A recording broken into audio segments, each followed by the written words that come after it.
wabarakatuh. Jadi kami dari kelompok 3 akan mempresentasikan tentang prinsip-prinsip dan faktor pengembangan kurikulum. Jadi sebenarnya apa sih prinsip dari pengembangan kurikulum?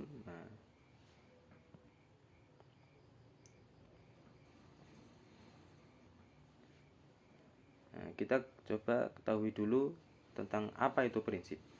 Jadi prinsip itu dasar atau asas, atau bisa dikatakan dengan pedoman juga bisa, terus pendirian juga bisa.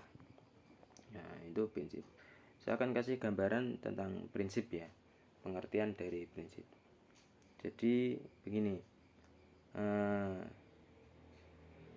di dalam hubungan suami istri atau rumah tangga, jadi saya mempunyai prinsip bahwa baper adalah bukan jalan ninjaku. Saya mempunyai prinsip baper bukan jalan ninjaku.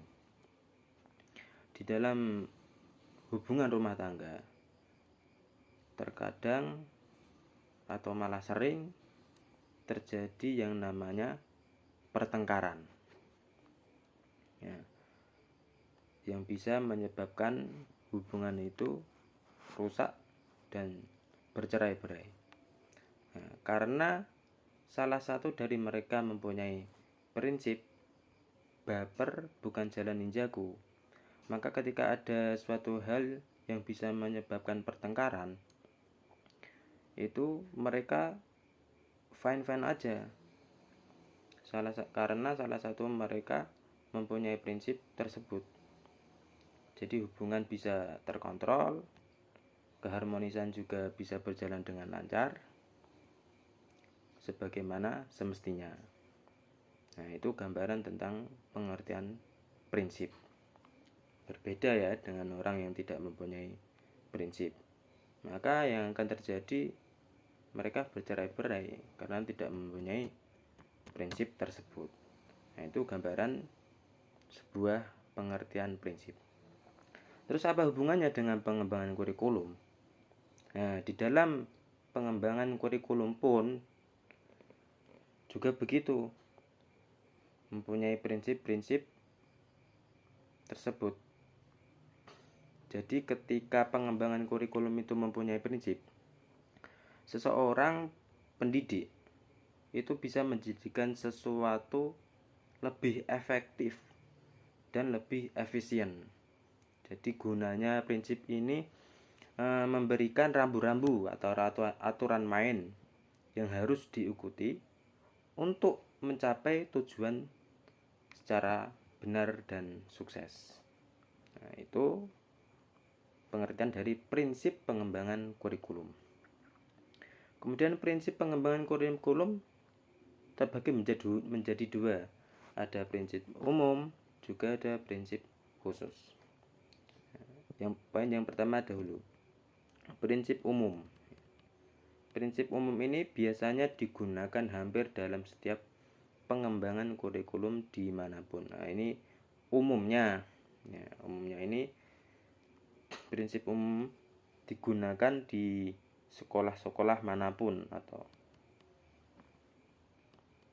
berbeda dengan prinsip khusus, prinsip yang hanya berlaku di tempat tertentu. Nah, di dalam prinsip umum ini ada 7 bagian yang harus diperhatikan. Yang pertama adalah prinsip relevansi, yaitu pendidikan tersebut relevan dengan lingkungan, dengan kehidupan, ataupun di dalam dunia kerja. Nah, itu ya harus diperhatikan. Terus kemudian prinsip efektivitas. Jadi efektivitas ini berkaitan sejauh mana kegiatan belajar mengajar telah direncanakan dapat dilaksanakan dengan baik. Itu prinsip efektivitas. Kemudian ada lagi prinsip efisiensi. Nah, ini berkenaan dengan waktu, tenaga, media, biaya, dan masih banyak lagi yang perlu diperhatikan untuk menunjang suatu pengembangan kurikulum tentunya. Kemudian prinsip kontinuitas. Nah, jadi saling hubungan. Nah, kurikulum ini saling hubungan antara beberapa tingkat pendidikan, antara SD ke SMP, terus ke SMA, terus ke universitas. Nah, ini harus ada kaitannya atau berkesinambungan. Ataupun di dalam tingkat kelas, misalkan kelas 1, kelas 2, kelas 3. Nah, saya kasih contoh, misalkan kelas 1 diajarkan wudhu, kelas 2 diajarkan sholat, terus kelas 3 diajarkan apa kemudian? Zakat misalkan. Nah, itu kan bertahap dan sistematis, tidak meloncat-loncat dan bisa berjalan dengan baik. Artinya tidak meloncat-loncat itu kelas 1 diajarkan sholat, terus kelas 2 diajarkan wudhu. Nah, itu kan malah kebalik gitu. Jadi harus kontinuitas. Kemudian prinsip fleksibilitas. Jadi memberikan kebebasan di dalam memilih program pendidikan. Nah, program pendidikan dan pengembangan program pengajaran. Jadi pengembangan dan program pendidikan apa sih yang cocok dengan kehidupan siswa, yang berhubungan dengan siswa. Nah, itu namanya fleksibilitas. Nah, kemudian prinsip berorientasi pada tujuan dan kompetensi. Nah, ini pengembangan kurikulum harus ada tujuan dan kompetensinya. Kemudian prinsip sinkronisasi. Nah, sinkron ya. Jadi kegiatan kurikuler seperti kegiatan pembelajaran yang sudah ada atau mata pelajaran itu. Terus kemudian ekstrakurikuler, kegiatan yang lebih bersifat minat siswa dan atau pengembangan diri ya. Dan kokurikuler seperti kunjungan ke museum atau tempat edukasi yang lainnya. Nah, banyak ya. Serta pengalaman belajar lainnya. Nah, ini harus serasi dan seimbang, disearah dan setujuan. Assalamualaikum warahmatullahi wabarakatuh. Ya, terima kasih Mas Kavi atas waktunya. Selanjutnya kita akan membahas tentang prinsip khusus dalam pengembangan kurikulum. Prinsip khusus dalam pengembangan kurikulum sendiri adalah suatu prinsip yang mengatur proses pembelajaran yang dapat membuat kondisi belajar yang lebih efektif dan efisien. Prinsip-prinsip kurikulum sendiri terbagi menjadi 5. Yang pertama, tujuan kurikulum. Yang kedua, prinsip isi kurikulum. Yang ketiga, prinsip didaktik metodik. Yang keempat, prinsip dengan media dan sumber belajar. Dan yang terakhir, prinsip evaluasi. Yang pertama, prinsip tujuan kurikulum. Prinsip tujuan kurikulum adalah prinsip yang menjadi pusat kegiatan dan arah semua kegiatan pendidikan. Tanpa adanya tujuan kurikulum, pasti dalam pembelajaran tidak bisa berjalan dengan baik dan efektif. Agar tercapai tujuan kurikulum di suatu instansi sekolah, dalam perumusan komponen-komponen kurikulum harus mengacu pada tujuan kurikulum itu sendiri. Tujuan pendidikan mencakup tujuan yang bersifat umum atau berjangka panjang, jangka menengah, dan jangka pendek. Selanjutnya, prinsip isi kurikulum. Prinsip isi kurikulum yang pertama adalah isi kurikulum harus mencerminkan falsafah dan dasar suatu negara. Maksudnya itu kurikulum harus berpusat pada falsafah dan dasar suatu negara itu sendiri, tidak boleh melenceng. Yang kedua, isi kurikulum harus diintegrasikan dalam nasion dan karakter building. Isi kurikulum yang ketiga adalah isi kurikulum harus mengembangkan cipta, rasa, dan karya agar peserta didik memiliki mental, moral, budi pekerti tinggi, keyakinan agamanya, cerdas, terampil, serta memiliki fisik yang sehat dan kuat. Prinsip yang ketiga adalah prinsip didaktik metodik. Prinsip didaktik yaitu ilmu yang membahas tentang bagaimana teori dan konsep psikologi, sosiologi, komunikasi, dan ilmu lain yang sesuai dalam upaya membimbing dan menciptakan situasi belajar. Pada dasarnya, didaktik merupakan ilmu terapan atau ilmu pendidikan praktis. Sedangkan prinsip metodik yaitu cara atau strategi yang berkenaan dengan penataan urutan kegiatan pembelajaran, mulai dari bagaimana mengawali pembelajaran, mengisi kegiatan inti pembelajaran, dan mengakhiri pelajaran yang ada di suatu kelas. Prinsip yang keempat adalah prinsip yang berkenaan dengan media dan sumber belajar. Prinsip ini menunjukkan kesesuaian media dan sumber belajar dengan standar kompetensi dasar, materi pelajaran, karakteristik media pembelajaran, tingkat perkembangan peserta didik, tingkat kemampuan guru, dan praktis ekonomis. Untuk itu, pengembangan kurikulum harus memperhatikan faktor-faktor antara lain. Yang pertama, objektivitas. Yang kedua, program pembelajaran. Yang ketiga, sasaran program.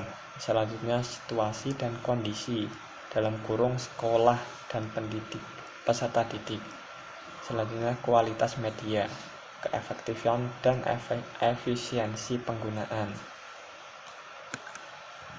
Prinsip yang terakhir adalah prinsip evaluasi.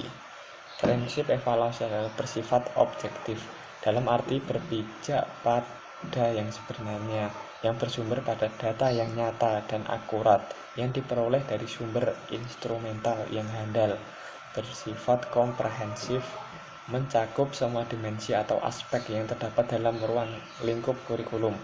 Prinsip ini meliputi prinsip mendidik, prinsip keseluruhan, prinsip kontinuitas, prinsip objektivitas, prinsip kooperatif, prinsip praktif, dan prinsip akuntabilitas.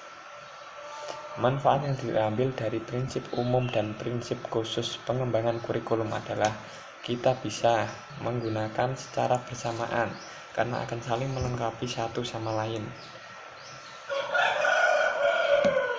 Semakin lengkap dan komprehensif kesempurnaan suatu prinsip akan semakin baik karena akan semakin memperjelas dan mengarahkan kerja para pengembang kurikulum itu sendiri dan kesempurnaan kurikulum yang dihasilkan pula.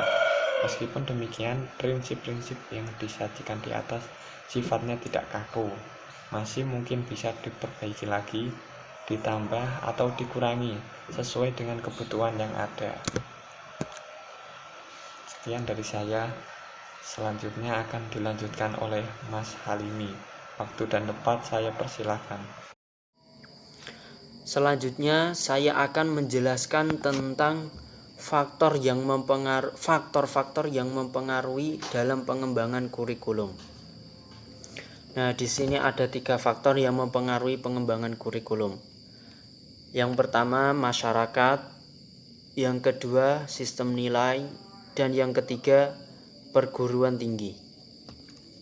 Nah, di sini ada kekeliruan teman saya dalam membuat urutan PPT-nya. Tapi saya akan menjelaskan sesuai dengan urutan isi makalah saja. Yang pertama yaitu perguruan tinggi. Nah, apa sih yang dimaksud dengan perguruan tinggi itu? Perguruan tinggi biasanya disebut dengan sekolah prinsipal, ialah seseorang yang tugas kesehariannya menjalankan prinsipalship atau kekepala sekolahan. Makna kekepalaan sekolahan di sini mengandung arti sebagai segala sesuatu yang berkaitan dengan tugas pokok dan fungsi sebagai kepala sekolahan. Nah, dari penjelasan tersebut kita dapat membedakan mana tugas-tugas kepala sekolahan, misal administrasi sekolahan, manajer sekolahan, pimpinan sekolahan, dan lain-lain sebagainya itu semua ada tugas tersendiri yang wajib mereka jalankan. Nah, di dalam perguruan tinggi ini apa sih pengaruhnya bagi pengembangan kurikulum? Pengaruhnya sangat besar, yaitu ada dua. Yang pertama, dari segi pengembangan ilmu pengetahuan dan teknologi, dan yang kedua dari segi pengembangan ilmu pendidikan dan keguruan dalam lembaga pendidikan. Nah, di sini saya akan menjelaskan tentang pengembangan ilmu dari segi pengetahuan dan teknologi. Di sini sudah sangat jelas, pengetahuan dan teknologi itu sangat membantu dan mendukung dalam pengembangan kurikulum sebagai alat media pendidikan. Maksudnya yaitu teknologi dan pengetahuan itu dituntut untuk mengarungi perubahan zaman yang begitu pesat.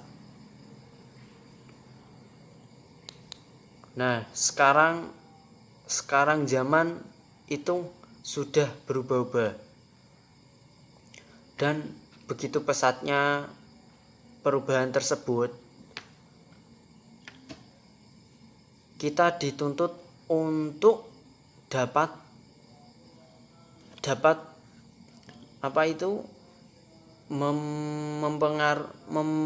memengaruhi pengembangan kurikulum lewat ilmu pengetahuan dan teknologi.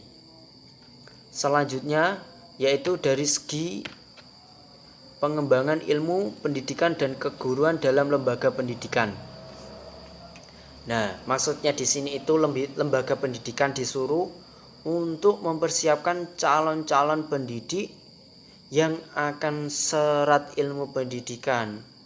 Supaya apa? Supaya dapat mencetak peserta didik yang berkualitas dan berakhlakul karimah. Selanjutnya, poin nomor 2 dari faktor-faktor pengembangan kurikulum adalah masyarakat. Masyarakat merupakan bagian dari sekolahan. Begitu juga sebaliknya. Sekolahan merupakan bagian dari masyarakat. Nah, di sini tugas dari sekolahan ialah untuk mempersiapkan peserta didik untuk dapat hidup bermartabat yang baik dalam kehidupan bermasyarakat. Lalu apa sih pengaruhnya bagi pengembangan kurikulum? Karena sekolahan akan serat dengan lingkungan masyarakat, isi kurikulum hendaknya mencerminkan situasi dan kondisi masyarakat tersebut. Supaya apa? Supaya dapat memenuhi kebutuhan dan tuntutan mereka sebagai masyarakat yang bermartabat. Selanjutnya, nomor 3 dari faktor-faktor yang mempengaruhi pengembangan kurikulum ialah sistem nilai. Di sini dalam kehidupan bermasyarakat pastinya terdapat sistem nilai. Nah, sistem nilai ini bermacam-macam. Ada sistem nilai moral, nilai keagamaan, nilai sosial, nilai budaya, nilai politik, dan lain sebagainya. Sekolahan sebagai lembaga masyarakat juga bertanggung jawab dalam pemeliharaan dan pewarisan nilai-nilai positif yang tumbuh di masyarakat. Sistem nilai ini yang akan dipelihara dan diteruskan sebagai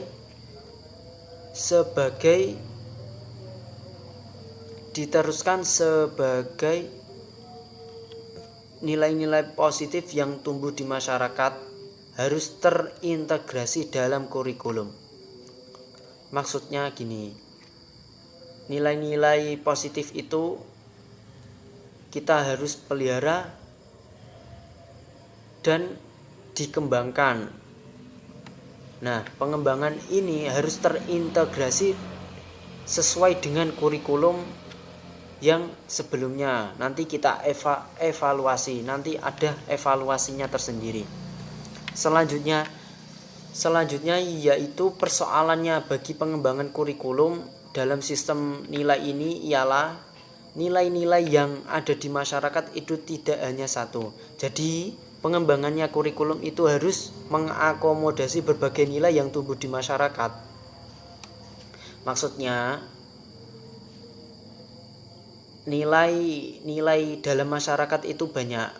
Misal tadi yang saya jelaskan di atas, ada nilai moral, nilai keagamaan, nilai sosial, nilai budaya, nilai politik dan lain sebagainya. Itu harus mengakomodasi sesuai dengan apa yang ada dan tumbuh di masyarakat. Nah, jadi pengembangan kurikulum harus sesuai dengan situasi kondisi dari masyarakat tersebut. Nah, dalam mengakomodasi ini kita perlu memperhatikan satu, mengetahui dan memperhatikan semua nilai yang ada dalam masyarakat. Nah, seperti penjelasan saya di atas, sebelum kita mengevaluasi dalam pengembangan kurikulum, kita perlu mengetahui dan memperhatikan semua nilai yang ada di masyarakat. Selanjutnya yaitu nomor 2, berpegang pada prinsip demokratis, etis, dan moral. Selanjutnya nomor 3, berusaha menjadikan dirinya sebagai teladan yang patut ditiru. Nah, ini yang paling sulit kita jalankan. Harus menjadikan diri kita sebagai teladan yang patut ditiru. Selanjutnya nomor 4 yaitu menghargai nilai-nilai kelompok lain.